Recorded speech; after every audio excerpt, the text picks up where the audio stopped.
কুমিল্লার ফসলি জমিতে এখন হলুদের সমারোহ। যে দিকেই চোখ যায় সরিষার হলুদ ফুলে চোখ জুড়িয়ে যায়। জেলার প্রায় সবকটি উপজেলায় এবছর সরিষার আবাদ করেছেন কৃষকেরা।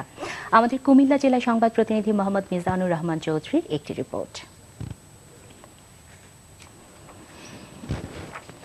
এবছর শীতের অনুকূল আবহাওয়া ও বীজ সার কীটনাশক সহজলভ্য হওয়ায় কৃষকরা সরিষা চাষে এগিয়ে এসেছেন। কৃষি বিভাগ এবছর কুমিল্লা জেলায় 4,493 হেক্টর জমিতে সরিষা আবাদের লক্ষ্যমাত্রা নির্ধারণ করলেও আবাদ হয়েছে 4,308 হেক্টর জমিতে।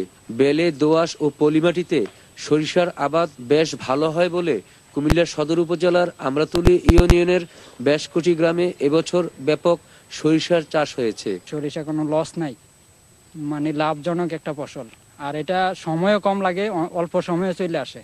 গতবার আমরা 1.5 কেনি করছি, ভালো হওয়াতে আশা অনুরূপ পাওয়াতে আমরা আবার এবার 3 কেনি করছি।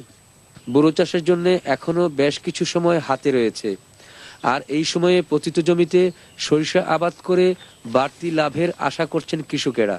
অন্যদিকে সরিষা চাষ করা জমিতে সরিষার পাতা ও ফুল ঝরে পড়ে বলে উর্বর এই জমিতে পরবর্তীতে ধান চাষেও সার লাগে কম। আমনের পরে যে বুরুর আগে যে মাঝখানে যে সময়টা, এই অল্প সময়ের মধ্যে আমরা স্বল্পকালীন সরিষা আবাদ করার জন্য কৃষক পর্যায়ে কাজ করে যাচ্ছি, কৃষককে উদ্বুদ্ধ করছি। পাশাপাশি কৃষককে স্বল্পকালীন জাত যেমন বাড়ি 9, বাড়ি 14, 15 জাত সরবরাহ করে আমরা মাঠ পর্যায়ে এই বীজ সরবরাহ করে কৃষককে উদ্বুদ্ধ করার আবাদ করার জন্য সরিষা আবাদ বৃদ্ধি করার চেষ্টা করছি।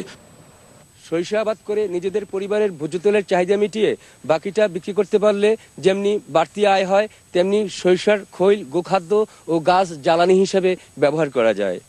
সে বিবেচনায় এই অঞ্চলে সরিষা চাষের উজ্জ্বল সম্ভাবনা রয়েছে বলে মনে করছেন কৃষি সংশ্লিষ্টরা। মোহাম্মদ মিজানুর রহমান চৌধুরী, বাংলাদেশ টেলিভিশন, কুমিল্লা।